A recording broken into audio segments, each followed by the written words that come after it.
Hello everyone, thanks for having me. As mentioned before, my name is Lili Kotmayer and I'm from Semmelweis University. Today I'd like to give you a brief overview of what molecular hematology is and what kind of molecular tools we have in hands to tackle down these kind of diseases. Oncohematology or hematology is the study of hematological malignancies or leukemias. My institute is the Department of Pathology and Experimental Cancer Research at Semmelweis, and here we use a large number, a wide plethora of both molecular and cytogenetics, but also other methods just to diagnose, treat, and monitor these diseases that we call leukemias. But for the rest of my talk, I will just focus on the molecular approaches that we are using. The genetic data stored in every one of our cells is responsible not only for the phenotype of us, but also it plays a huge role in cancer development. And to dissect this process in which cancers arise requires the deep, in-depth knowledge of our DNA. This long journey of getting to know the DNA and leading to targeted therapies and advanced patient care began nearly 7 decades ago with the discovery of the double helix structure of DNA, as many of you may know, by Dr. Watson, Crick, and Rosalind Franklin. Our next huge milestone was in molecular hematology, was the invention of polymerase chain reaction by Mullis, which allows us to amplify regions of the genome that we are really interested in. This method was and still is the main cornerstone of sequencing, the determination of the concrete base sequences of our genes. And perhaps a nearer milestone was the completion of the Human Genome Program back in 2003, where the whole genome was, so that now the whole genome of ours is known and could be used to investigate further into the genetic background of leukemias.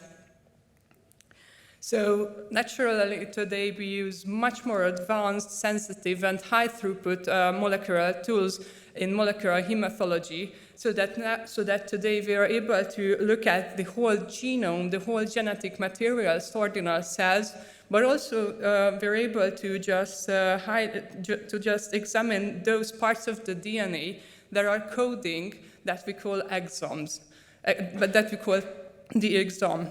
And also we can break this down to the smallest units of our genome, the genes itself, which are responsible for translating a genetic code into a phenotype.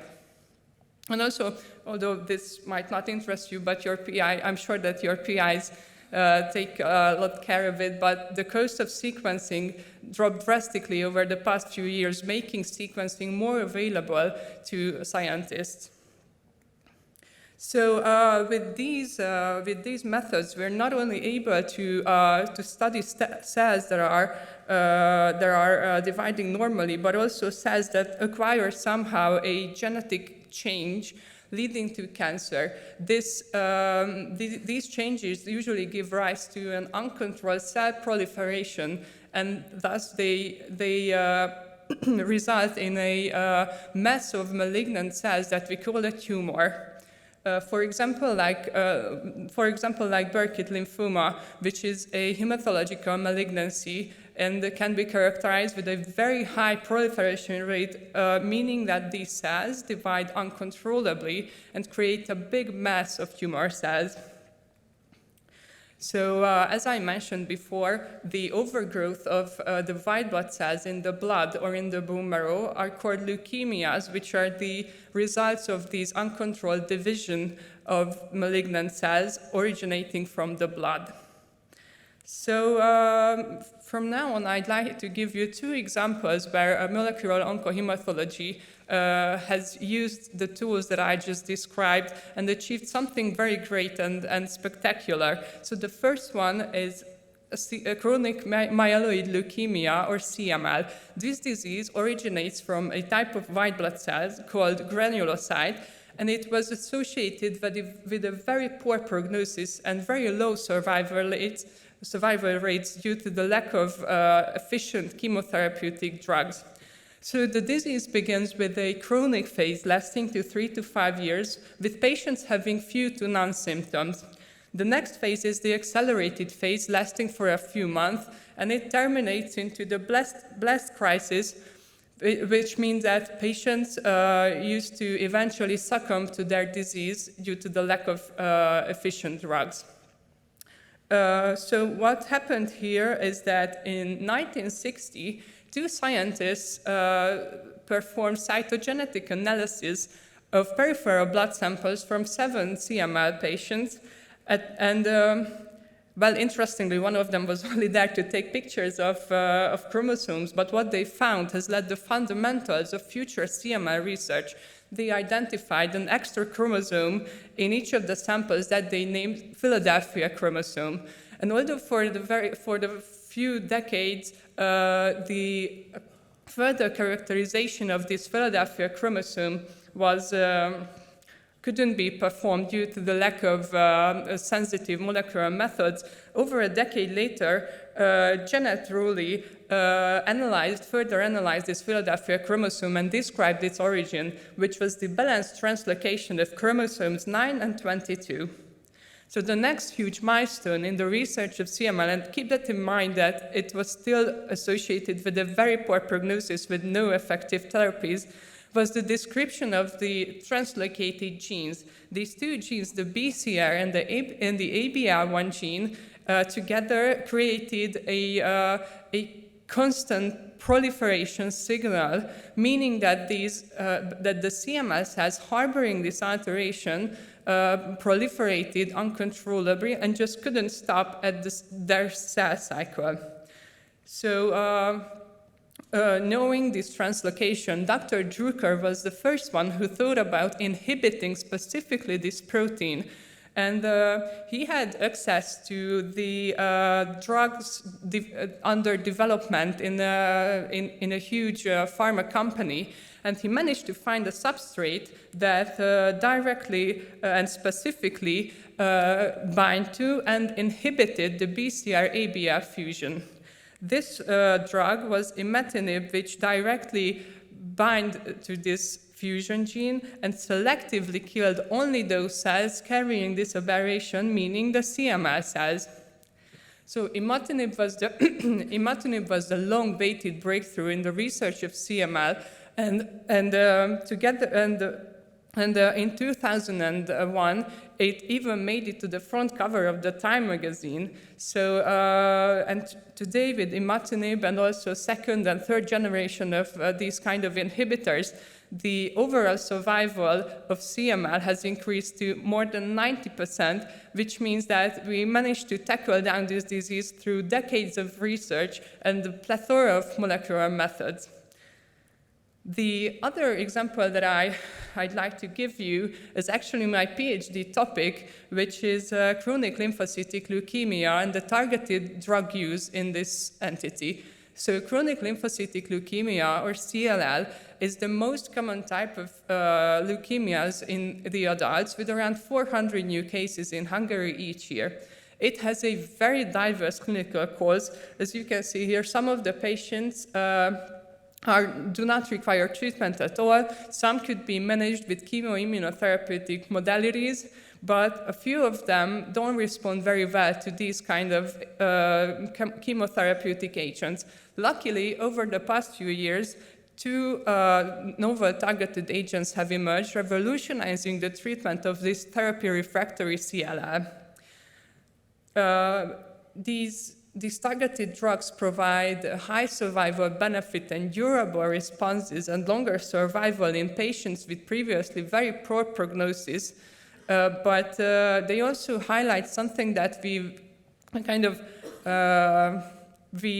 didn't know a lot about, which is the process of clonal evolution. Clonal evolution is the process of cells acquiring changes and DNA damage through the selective pressure of targeted therapy, which could result in the loss of effectiveness for that drug. So that means that the cells that were previously killed by and eliminated by a specific drug, they do not respond to that drug anymore, and they just keep on living and keep on growing as a tumor mass. So luckily, we can molecularly monitor this process by measuring a specific the amount of a specific mutation in the samples. For example, here you can see a patient treated with ibrutinib, which is one of the targeted drugs used in CLL, and you can see how the composition of his or her cells are changing and leading to disease progression, which means that the patient eventually relapsed. And so the introduction of a novel drug was needed, which was in case venetoclax. And here you can see that even though it eliminated the previous mutant clone, now the composition of the cells are totally different. So as some take-home messages, I'd like you to remember some of my talks, and these are the highlights. I'd like you to know that the molecular genetics has now become the cornerstone of hematology, and not just hematology really, but also in the study of solid tumors, we really must rely on molecular methods. And the second point is that I was trying to make is that genetic changes in our DNA translate into phenotypic changes, and not only those features that are healthy or something that we know how we look, or but also they give rise to diseases and are responsible for most of the cancer types.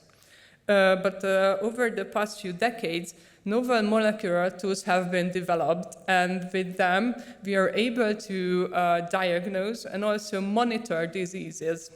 And getting to know cancer a bit more, we are now able to offer targeted treatment to some of the diseases and some of the patients. And this is why the whole molecular oncohematology is a very quickly developing field, and its main goal is obviously to aid the state-of-the-art patient care. And this state-of-the-art patient care, I think, culminates in personalized medicine, which could be described as the process of giving the right drug in the right dose in the right time. So just finally, I hope I managed to show you how complex and interesting the cellular life is. And with that, I'm grateful for your attention, and please I think that anybody could say that. Don't be afraid to reach out to any of the presenters if you have any questions. So thank you very much.